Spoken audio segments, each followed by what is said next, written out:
Welcome here, everybody. Thanks for coming and spending time with us. Our intention with this conversation would be having the community understand what the Historic Preservation Commission is doing and about you particularly, and how does the commission fit into what Ojai is intending for itself and how it wants to preserve itself. I think that a lot of the community could benefit from some good conversation around here. So whoever wants to begin, could somebody talk about the commission, what it does, and what its general interest areas are? Whoever you like. So the commission is, and I printed it out, our responsibility is essentially to look out for the historic entities, whatever they may be, whether they're buildings, whether they're locales, whether they're special locations, and do what we can to preserve it. Mainly, I think in the best way we do is by informing people of what the history is on that. Craig Walker is fabulous on that, and we'll talk about architecture, which is his thing. Right. Gina has a strength for the rules. She spent COVID watching videos online. And now she's shared them with us, and so we're finally get to. In terms of architecture or planning, there's when COVID happened, everything went online, and it was a really a good benefit to commissioners because we were able to attend each other's meetings all over the country and focusing on California mostly, but we started communicating, and then all of the organizations started putting up all of their classes online, including USC, who does a Department of the Heritage classes that we had gone in person at one point and taken, but they were all online. Everything went online, and so many of the things were free. It was just this wealth of information, and it kept me sane. Between that and having these two and my ad hoc our ad hoc, but keeping me sane during our during COVID was really nice. I learned so much. That's great. And I learned so much. I knew Craig before, and just wealth of information there. Yeah, please proceed. So the historic preservation, one of the questions was, when did it begin? And so I called over to Sherry Herbrook, who knows everything about everything. And so she sent me an article that Pat Clark Dorner had written up on the Ojai Cultural Heritage Board. And it was, and in that article it stated that the Ojai Cultural Heritage Board started in the fall of 1985. Okay. And then that morphed into the Historic Preservation Commission. Great. I think before we had that, was it overseen by the county? Correct? Yes, it was overseen by the county, and that's why two of our landmarks in the city of Ojai are actually county landmarks. Which two are they? The old firehouse, which is now the vineyard down on South Montgomery Street. Yeah. That's a county landmark. And also the tree down in Libby Park, that's the bent sycamore tree. In the bowl? That was back from the Chumash days. That's a county landmark. Oh, okay. And I believe the post office tower might also have landmark status. But because they're now located in the city of Ojai, the city takes responsibility. For example, when they were updating the firehouse to make it a winery, the city, they sent it to the city of Ojai, and we evaluated the changes. Okay, yeah, thanks.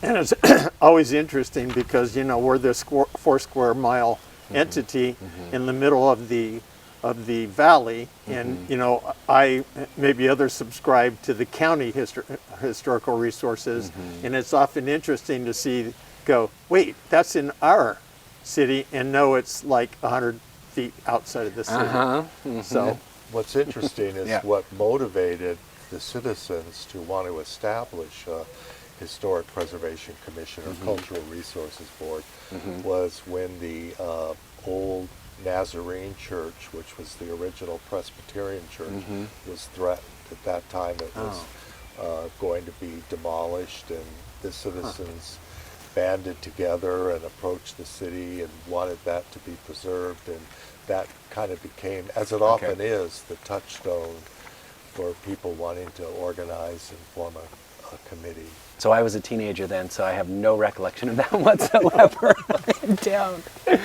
Buddy. Okay, So yeah. we meet once That's a month, interesting. Yep. usually the second Wednesday. We just had a special meeting last night. We postponed the Thursday, sorry. Yeah, yeah. No, it's okay. The city council meeting. Mm-hmm. So we did that, did that because we wanted an opportunity for all of us to meet to talk about specific subjects. And Okay. so we had a special meeting 2 weeks later. Yeah. How are you appointed? Yeah. That is an interesting thing. Yeah. I've been, Well, is it different than any other commission? Craig, when were you first on the commission? I was back in like 2012, but let's just say that it's a developing subject, and Yes. it's actually on the agenda for the council meeting on Tuesday. Okay. So A revision in how the commissioners are appointed on Tuesday? Yes, I there's- didn't catch that. There's been Okay. 2 or 3 so far. Oh, right, I've within seen the that. last, but they haven't quite hit upon the combination that makes everybody happy. So it's a work in progress. Roughly speaking, at least let's use the planning commission as a model. The mayor, your council liaison, and the chair, roughly speaking. That's how I was. Okay. All And right. that's how I was. Okay. Okay. And when I was on the art commission, it was similar to that. Okay. Yep. Yep. So again, here's the document. Just came out yesterday publicly in the agenda for next Tuesday. Okay. We did have an update last night from Councilwoman Leslie Rule, and basically it was, stay tuned, pay attention Tuesday Okay. night, Uh-huh. and we'll see what happens. I'll be there. Yeah, I will Okay. be too. As Craig said, it has been. I came on board in 2014. In the 10 years, it has been a head-spinning adventure. And much of More what we're- recently or in general the whole time? the general the whole time. Yeah, yeah. This is Okay. just the comments for Tuesday okay. night's meeting. Okay, So okay. we'll see. We were told to wait Okay. and see at our meeting last Yeah, night. yeah. So are you shy of a commissioner or two at the moment? Right now, Okay. yes, too. Two. Okay. Yeah, I think it's personally. I just think it's really important that all the commissions are as apolitical as possible. Of course. And I think that's Yeah. where you're going to find your sweet spot and the most success is when Yeah. we're not like tied to any agenda. We're just Yeah. doing the best work that we can do. I'm in full independently. agreement with that. I think that's the best. So then, if I can, I wanted to ask your particular interest, maybe if I could start with you, your interest in this field or this work, or why you think it's important to Ojai. Well, I think what really struck me was back in 1989, 1990, the arcade was threatened. At that time, the state was demanding that cities go and investigate all their older buildings and make sure that they were earthquake-proof. Yeah. And they discovered that the arcade was not earthquake-proof. And at that time, the arcade was owned by the shops behind the arcade, that each section of the arcade would be owned by the store behind it. So it was in need of a huge renovation project that was going to amount to about $1.5 million, and the owners just didn't feel like they had the wherewithal to do all that renovation and retrofit the building. And so it actually was threatened. There were quite a few people who said, well, let's just tear it down and build something new. And that just struck me. This is one of our most historic buildings. We already lost the pergola some years before. And so I was invited by Winnie Hirsch, who was a big community activist and preservationist, to get involved with a group called Friends of the Arcade. And we raised money, we educated the public, we attended meetings to try to get that into a system that would work. And the city tried to levy a tax on the community, but all the people that were opposed to taxes rose up and didn't want, they didn't feel like they should be paying for a private property owned by the businesses. Yeah. So the city came up with a plan that would, that the city would actually take it by eminent domain, which the property owners were all happy with. And so the city took it over. They used redevelopment funds to fix it, and it cost quite a bit of money.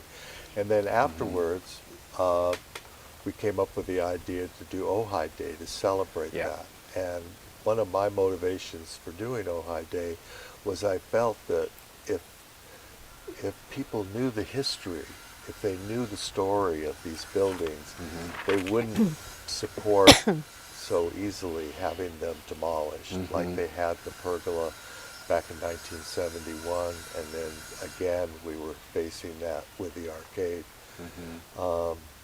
And so Ojai Day back in those days really emphasized the history, honoring Edward Libby for his gift and so forth. So that got me really seeing the benefit of historic preservation and this combination of using the city to preserve the buildings and also educating the public about the history of buildings.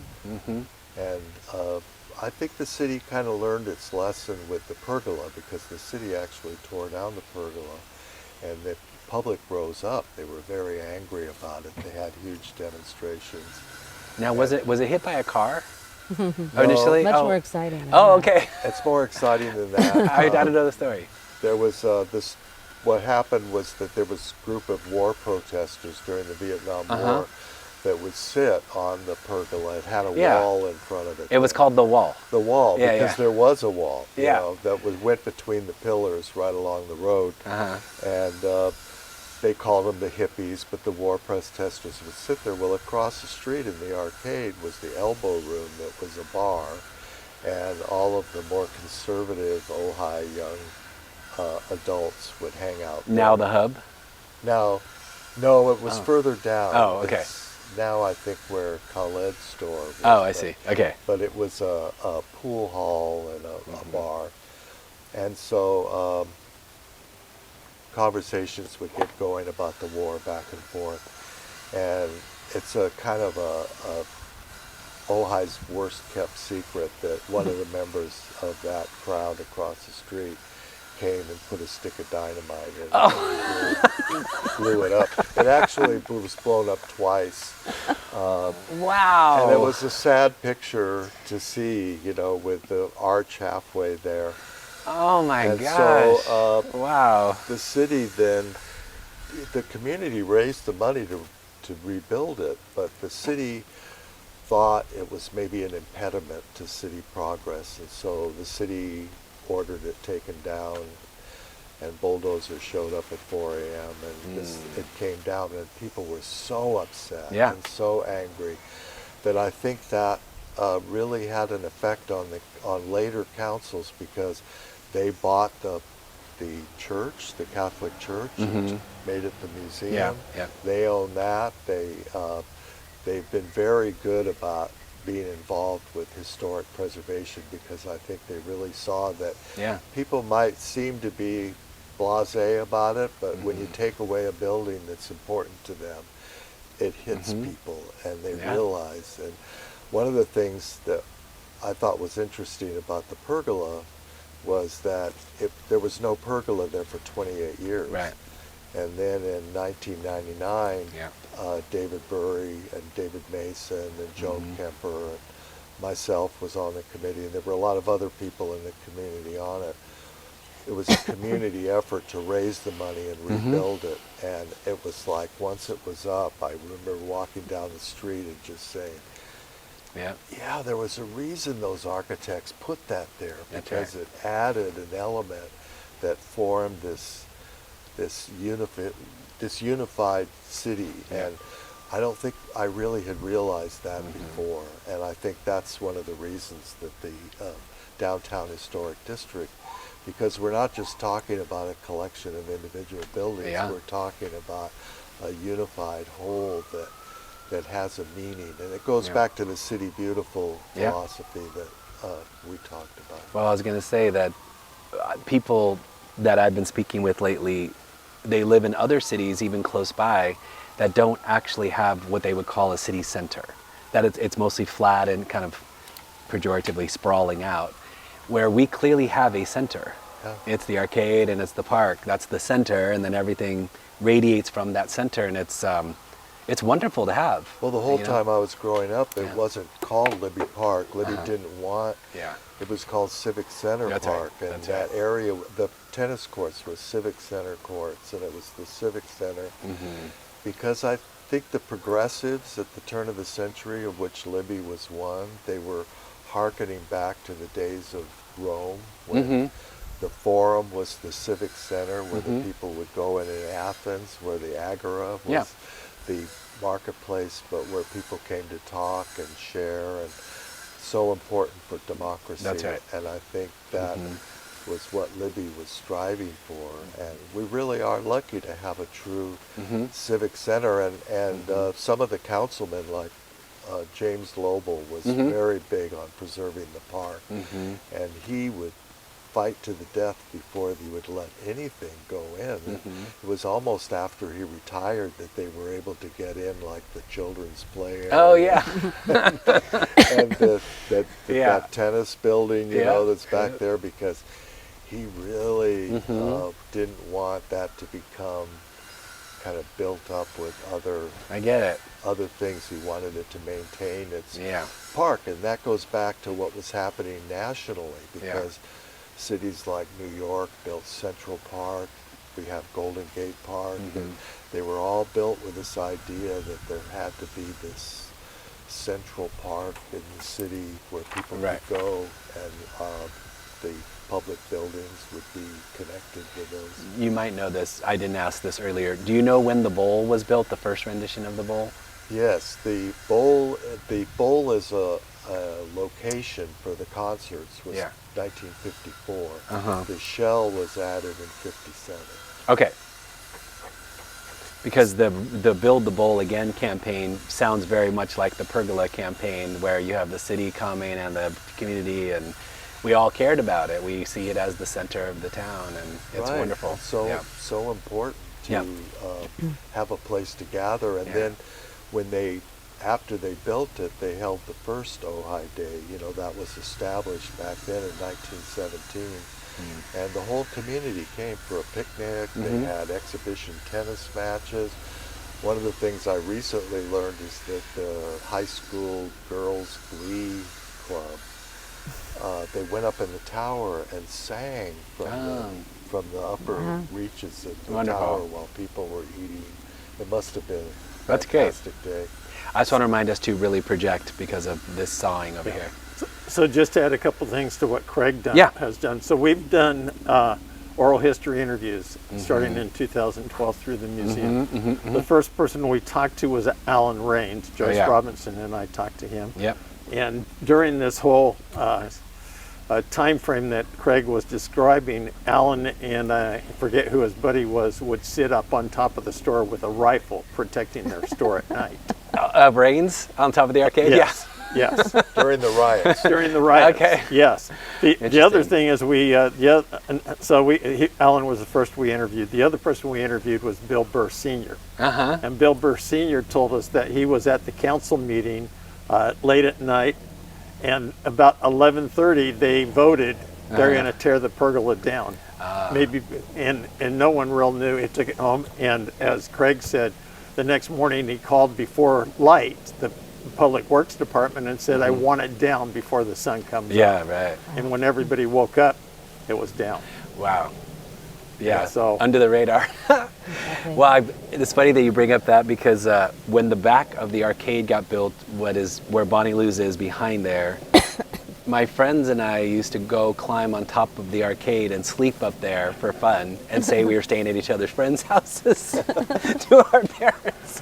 Not doing anything particular, but it was fun, interesting. Anyway, so tell me about your interest in this work? I grew up in Burbank. Yeah. And I've always been really into spending a lot of time in Pasadena, and I always thought I would live in a bungalow in bungalow heaven, and I was always that direction.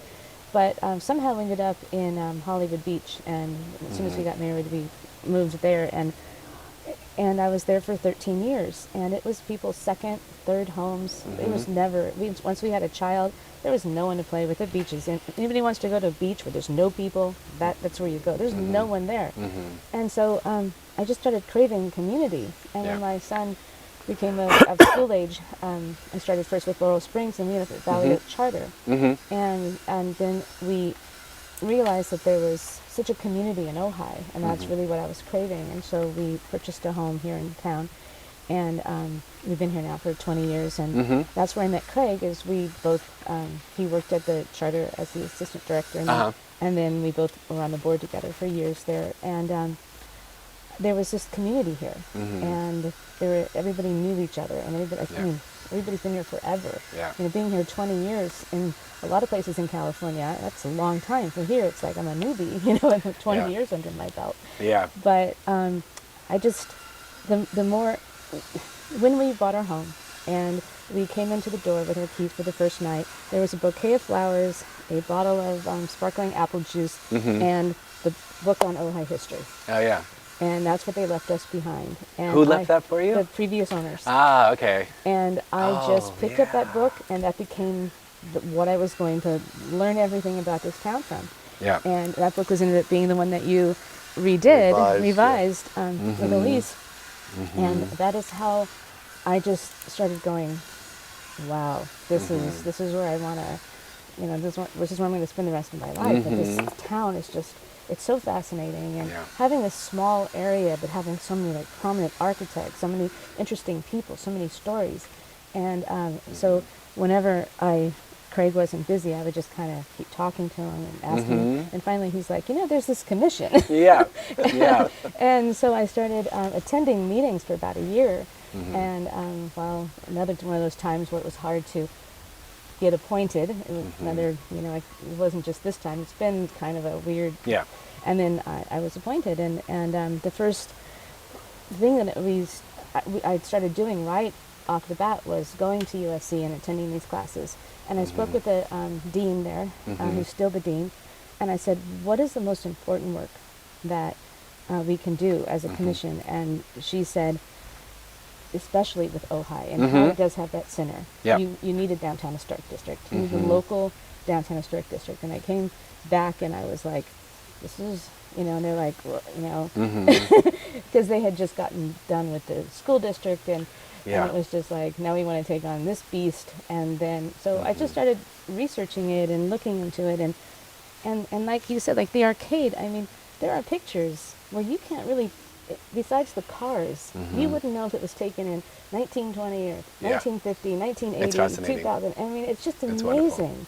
And that is what brings people here. That is what attracted me to Ojai. It's that feeling that it's something important here. We all value it.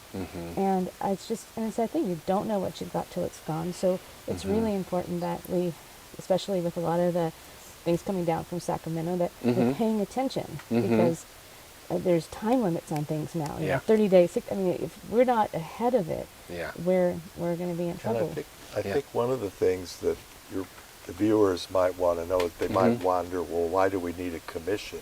Why can't the city just good question. Take care of these questions? Yeah. But if you understand, in a town like Ojai, many of the people that work at the city are people who've come here from somewhere else. You know, they may have worked in, like the new city manager, he worked in Pacific Grove, and now he's in Ojai, and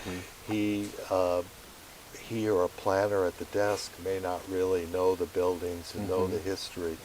And so it really helps to have a commission made up of appointed citizens who have lived here and know the history and know the buildings. So that, because when they get an application in to demolish a couple of walls and put up something else, they don't really know, you know, if that building is special and should be looked at further. So it's our job to kind of try to identify which buildings are red flags, you know, which ones are ones that are important. And then to kind of help and work with the owners to come up with a solution that will honor the building, and because the people in the community love that building, you know, and it's everybody will say, I want Ojai to retain its character, its small town, rural, semi-rural character, and its beauty. And so that's in the buildings, really, and in the spaces, the public spaces. So we're not about just freezing buildings in time. We approve a lot of alterations to buildings and changes, but there are standards that we follow that are set at the national level, and then they're adopted by states and then adopted by the Secretary of the Interior standards.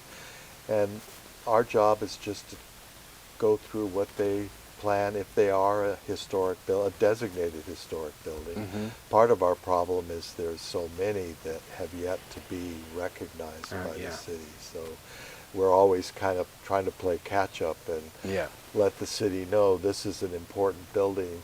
So maybe don't do anything yet. Don't do anything yet. But you want to also be aware of what, this is the owner's business. And, right. So we'll talk about that in a minute, because I was going to ask about balance. No, I was just going to say, though, that it does seem to me having a commission with this function is a general extension of having a small staff in a small city. You rely on nonprofits and commissions to extend your work. That makes perfect sense. I wanted to follow up with one thing. An idea that a lot of people have been having is almost a welcome package for everybody who comes here that's new. And it would be, maybe it'd have some iconic things here like pixies or whatever you want to say, but then some literature about the history of Ojai, but here are Ojai's nonprofits, but here's how you could get involved. So there's been some interesting talk about that, which I really do like that idea, to say this doesn't happen by itself. This does not happen. Right, which would be really neat. And I even like that. A lot of people coming to Ojai who may not know how they can connect with the community. And I think it's important for them, particularly the people who may have a lot of money, to come to Ojai, to see that Ojai really has a tradition of people like Edward Libby, who's one of the wealthiest men in Ojai, Charles Pratt, who's extremely wealthy, H. Waldo Forrester, there's Sherman Thatcher. These people wanted to contribute to the community and to use their wealth and their influence to do something for the town, and that benefited everyone. Yeah. No, that's good. Yes. So your interest in this my work. interest it started with probably a Christmas. Our family moved here in 1981. My wife and I had met at Santa Barbara and got married and lived in Carp for a while. I wanted to buy a house and couldn't get a house for anything. Okay. And so we came here. My wife had actually grew up in Miners Oaks. Her grandparents got to Miners Oaks in the late 1920s. So this is where her education was. We actually looked in this area, but it was to get to Carpinteria, 20 minutes to get to Oakview, and then another 20 minutes to get to Carpinteria. So we cut it in half and moved to Oakview. Okay. So we live on the bluff overlooking Haley Ranch down there. Okay. And love where we're at. No neighbors behind us. The one thing that we did at Christmas every year, along with many other people, is we would go up to David Mason's flower shop, and we would look at all of the different ornaments that were going on, which you grew up here, so and that it was just amazing. And we would pick out an ornament. So while my wife was shopping for ornaments, I would go and eavesdrop on all the stories that David was telling. And so cool.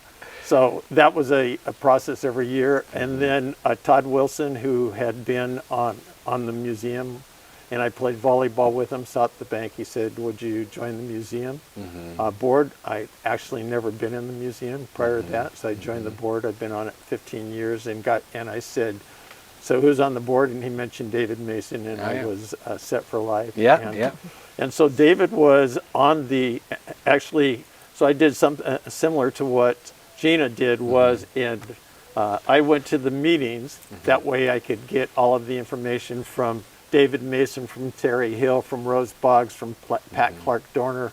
All of them were telling stories as a part of their HBC meetings, and I was just absorbing it. And David at that time was the museum representative. At that time, the museum representative actually sat with people, and they were there to answer questions or get a list of information that they were needed, because the museum is the one that. So he eventually. We swapped places. I said he'd continue telling stories, and I became the museum rep. And then in September 2014, I moved on to the commission. Craig was on it. Actually, Rick, that's with us now, was on it that time. And so the other thing, in college I started where I was as at Brigham Young. They asked us to do our family history. That got me started on family history. And when I talk about family history, I always talk about what is their location. So I love local history as defined by where I am at that time. Yeah. In Santa Barbara, I caught that bug. I had built an extensive collection of the history books there. I carried that with me to Ojai. Now I think I have one of the better collections of Ojai history in our thing. But that just intrigued me, and so being a part of that, I tell people the main reason I'm on the HPC is so that when we landmark one of these fabulous houses, I get to go and tour it. Oh, yeah. So, so Tarzan's house that was recently sold, his wife spent an hour and a half taking me through their beautiful home. Cool. And, when you get the owners and you find out what they did, it is just, nothing you can do in any other position. That's wonderful. So being able to go there and to do that and then work with I love it. people. That's exciting. So that's a good segue, actually. Can we talk about what are some of the historic landmarks in town? As you mentioned, there's the tower, there's the arcade, the pergola across the street. What are things that people may not know that have this designation? Actually, the pergola isn't the landmark. Oh, okay. Well, because it's of its recency? Because it was built in 1999. Thanks for the clarification. But what's interesting is when the state came down and declared downtown Ojai historic district, they said that the pergola was historic because it was restored exactly. They found the original plans in the museum in San Diego, and we rebuilt it exactly. So they said that met the Secretary of the Interior standards. So anyway, well, one clarifying question? Does everything that falls in this zone, even if it's not new, have some special designation, or no, not at all? No. It would, okay. No, there's three types of structures in the district. There would be landmarked, which already landmarked, and those are on this list. And then there's contributing, and then there's non-contributing. Okay. So non-contributing would be like the Chevron station. Got it. And what would be contributing? An example? The Duchess. Okay. the El Roblar Yes. Hotel. Okay. Okay. Post office. Okay. Theater. Right. Well, the theater and post office are also landmarks. The library is a contributing building. It's not a landmark. Okay. It okay. is county owned. Got it. Well, right, because it's the county library, right? Okay. The building on the arcade, well, actually all the arcade stores are contributing buildings. Just basically All of them except for. the front is now, as you pointed out, they're not owned by the shop owners, right? So they are different. They're set back. Just the arches. Just the arches, are yeah. owned by the city. Okay. Yeah. Okay. So there's Thanks. 28 contributing properties Yeah. in the state historic district. Okay. Well, what would be one that somebody might be surprised by? I don't know if there's I don't not too think- many surprises. Okay. In the state historic district, they had a very small window. It was the Libby, what is it? The interest. Just what was it 19? 1929. It was like really small era of when they built the arcade and everything. Time frame. So when we're talking about our local downtown historic district, we wanted to tell the bigger story, from the Rancho through the 1950s. So when you look at our local district, some people might be surprised at a building that's maybe 50 or 60 years old that doesn't look exactly like the Libby, but it's because that's the more complete story of our town goes from the Rancho or back to the Chumash, but from the Chumash, we try to abide by their privacy, and so it's from the Rancho to the mid-century. Well, the one that surprised me was the creek bed. Yes. They named that a historic property. At Kent Hall or The behind state Kent? people did. The one that's right next to it goes under the arcade, the creek that goes under the arcade Yeah. and comes out the other side. Yep. Majestic Oaks now. It's that creek bed down Interesting. Yeah, that's a pretty there. place. It's not even a building, but it's listed as a contributing property. So if when someone says the district, what are the boundaries east and west of the district? If they're For the state district? yes, for the state district. Because there's a state and then there's our local one. Okay, I guess the Right. local one is what I was asking. Yeah. Well, that's in flux right now. Okay. We have But generally. yeah, we have 3 ideas that we're working on. Okay. One is just doing the state district as a local district, but that does not tell a complete story. Okay. Then the one that we originally worked on, which what are the boundaries of our original It was like up to Aliso Street and even Okay. to Montgomery? to Montgomery about, or even Well, over to no, Balch. it extends all To the way out Fox to the Street. To Pac Fox. Bell building. Fox Okay. Street. Okay, so Fox Street, Is it the Aliso. Pac Bell building Yep. or Jim and Rob's? Yep, right. But you have to know why they did this study. Okay. And the reason was, about the ATP project that the city is just Yeah. going to do that extends Ojai Avenue up to Miners Oaks. So Caltrans was required to do a historic review to see if that project would affect any possible historic buildings. That's under CEQA, the California yeah. Environmental Quality Act.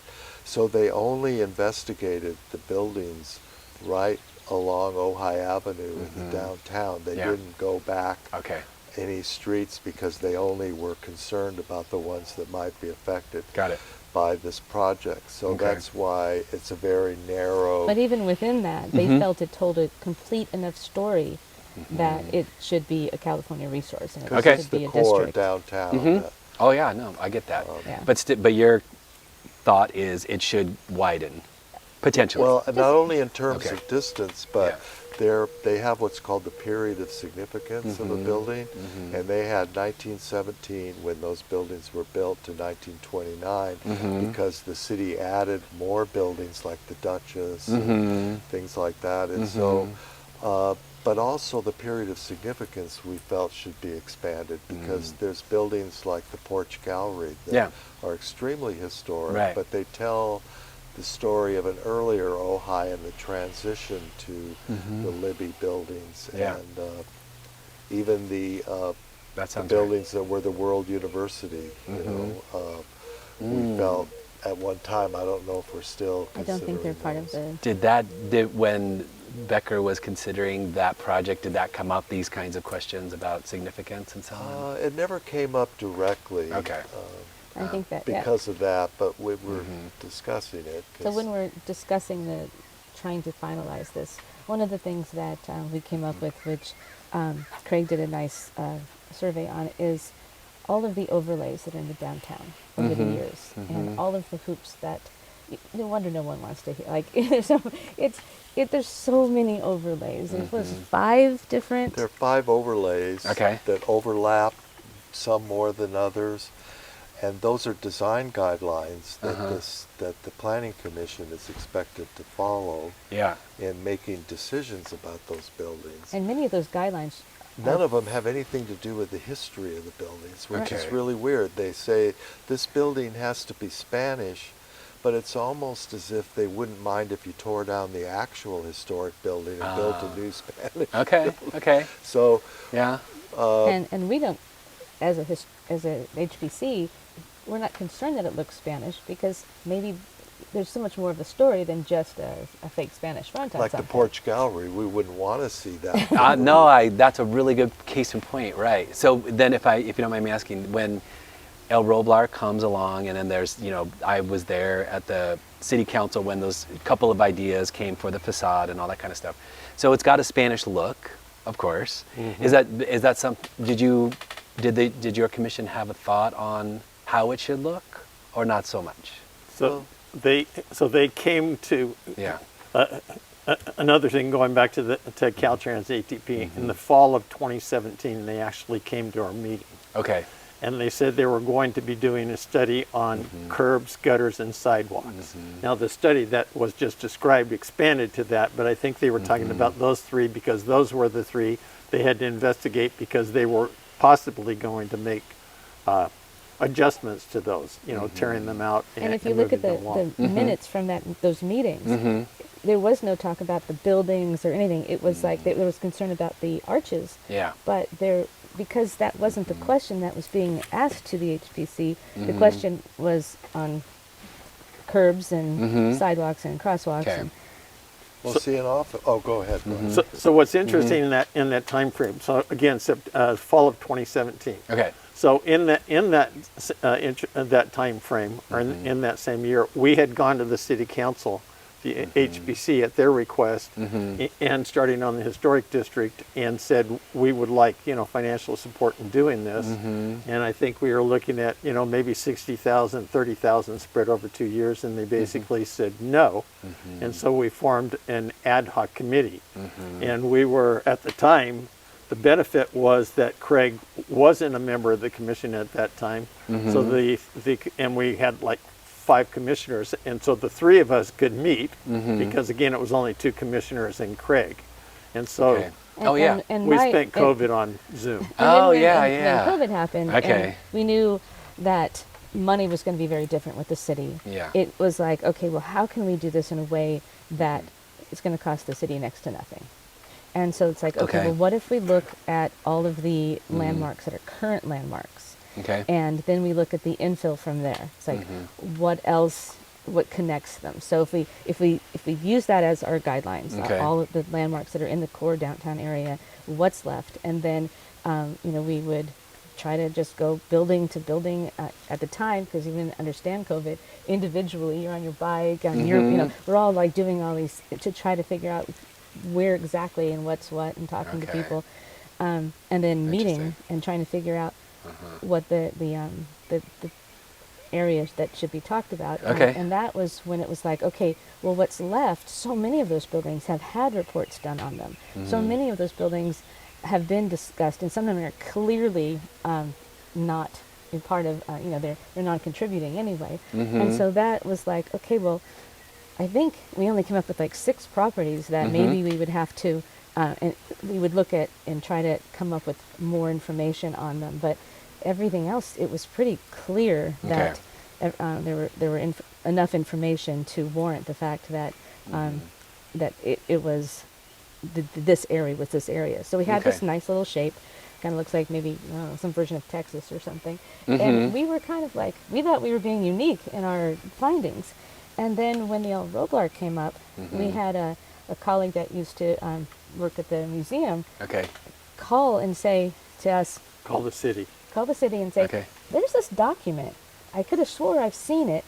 And that we had no idea that there was that the state of California has declared the downtown Ojai a historic resource, historic district in this area. We didn't know.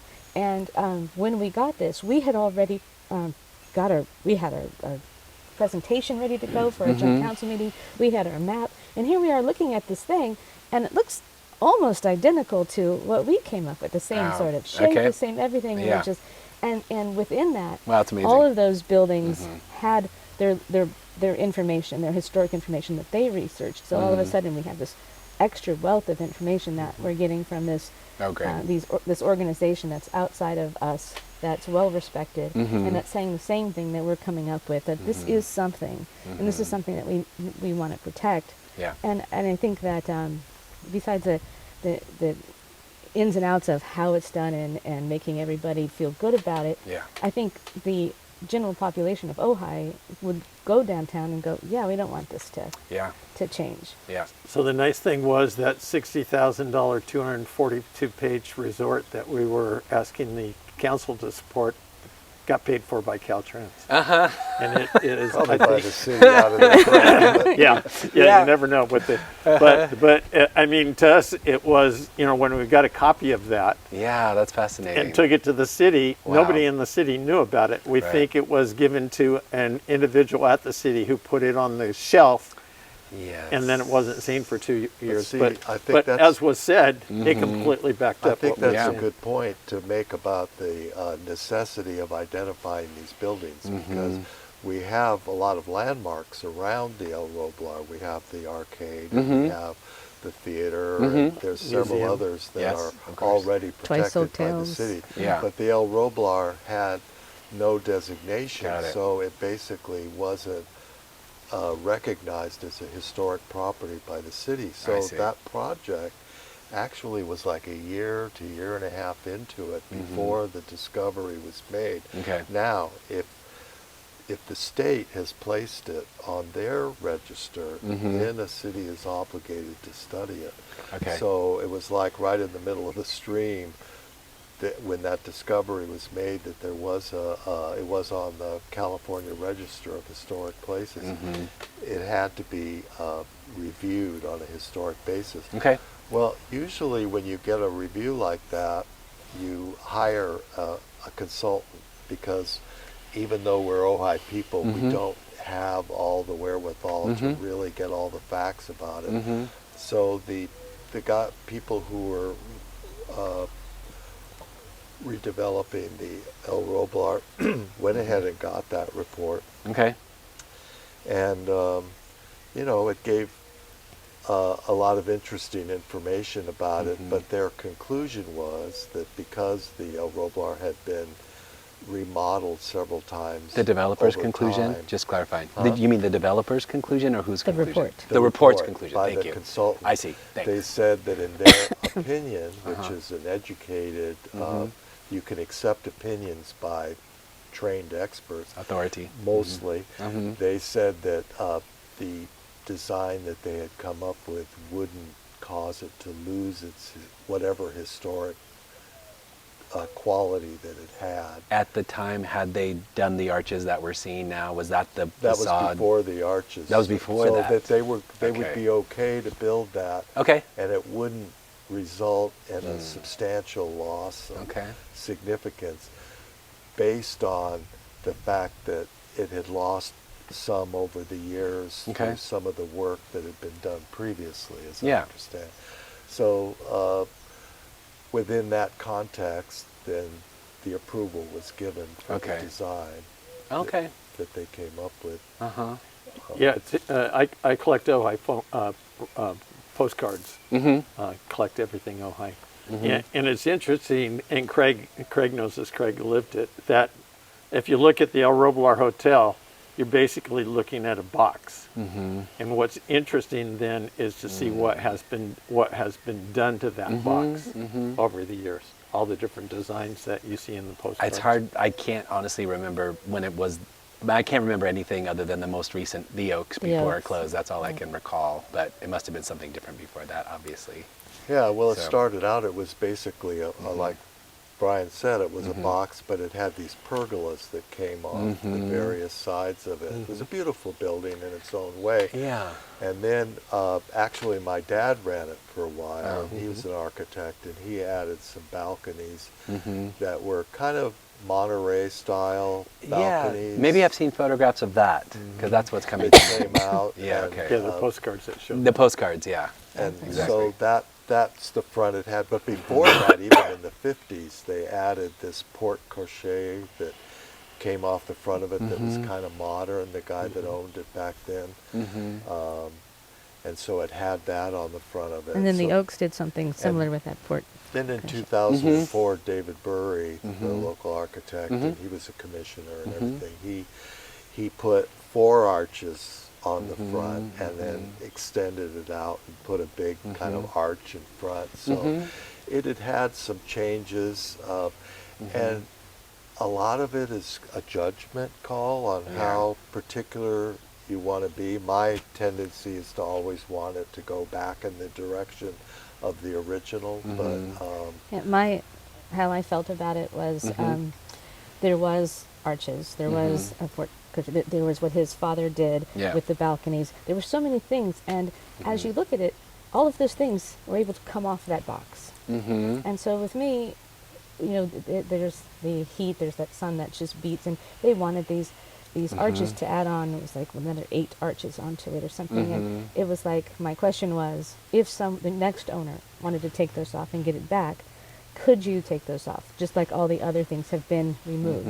And as long as that was possible, Okay. then I didn't feel that pressure of, if they were going to cut it and make it and move it, the actual rectangle, but anything that can eventually come back off to get it to the original. I felt, of course you always want it to be, as it was. Because you like to be able to say, here's a design by Frank Mead and, and Richard Requa, and there comes a point where you can't say that anymore. Of course. And then you wonder, well, is it still a historic building? That's the metaphor of you change all the planks on a ship over time. Is it still the same ship when all the planks have been replaced? It would be like if you had a Picasso and people started tinkering tweaks with it. I get that. Yeah, go ahead. So the part is, very people, the Planning Commission was heavily involved in every part, all the way down to the sprinklers and everything else. And we don't make decisions. We only. I understand. They came to us to make a decision. Well, there was 2 ideas that were put out by the 4 that own it and put it forth. One was the pergola design, again, that Craig was talking about. The other idea was they had said they were going to put a second story with balconies up there. And so then they went with the arches. And so the decision, arches or pergola, and that's what came before the HPC, just to ask us what our preference was. Not, it wasn't that we were dictating anything. It was just our preference. That's important to know. The expert, the consultant said that actually the pergola design was more in keeping with the Secretary of the Interior standards, but it wouldn't alter it enough to take it below the threshold of, you know what I mean? So it was almost like, well, there was wiggle room there. These poor guys have been working on this for like 2 years. No, I'm going to ask you a question I did not ask you, so if you don't know the answer, it's no problem.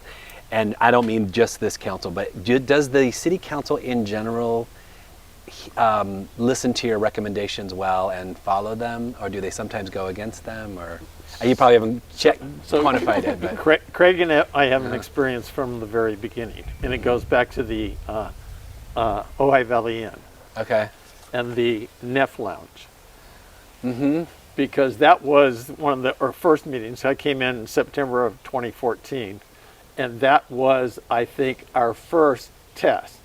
Yeah. Was that the reconstruction of the front part, or what's that lounge? No, what happened there was the original building that was built by Wallace Neff, one of the most famous architects at the era that Libby brought up to work on this from Pasadena.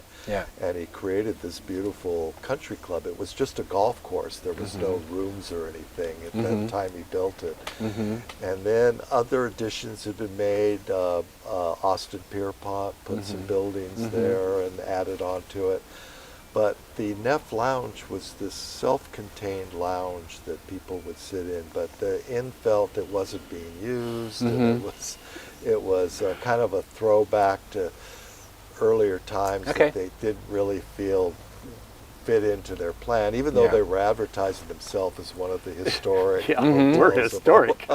So they even have drinks named after Wallace. They had this plan that involved demolishing one whole side of it, and connecting a bar to it. So it would stop being a self-contained lounge, and it would become kind of the sitting area for the bar and for the restaurant. And the commission just felt like that totally changed, and they were a landmark. That's the thing. They weren't. It wasn't just like the Oaks, the El Roblar Hotel was just a contributing property to something the state was saying. It wasn't anything, but the inn was actually a landmark, and so we felt that they should be a little more, keep it more original than that.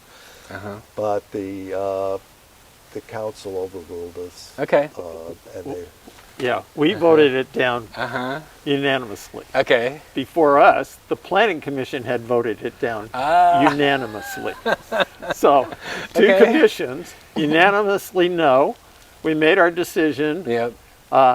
And all of a sudden, we were called into a special meeting. Wait, what year is this again?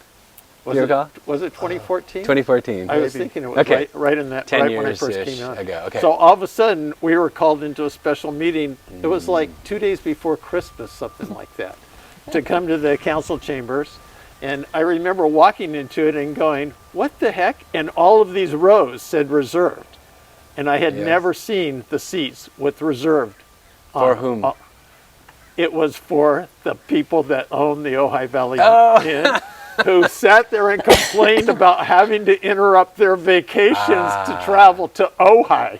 So is it is the that's shorthand that it was the pressure from the inn that is why Well, the council? I think I don't care. I mean, I'm not trying to the blame final anybody. decision is Yeah. always made by the council course. because Yeah. there may be bigger issues. Of course, and when yeah. you have a hotel that supplies like 30% of your taxes and stuff, I understand. that's a consideration that we don't have No, as the commission. that's fair. But So, you know, we it really may, should never think like that, though. No, right. We have to do our job as Yeah. historic preservation yeah, we commissioners. try to stay out of the politics. of Understood. it Yeah. because- and then we kick the can. I mean, yeah. Actually, I think that's really prudent, and there's wisdom there.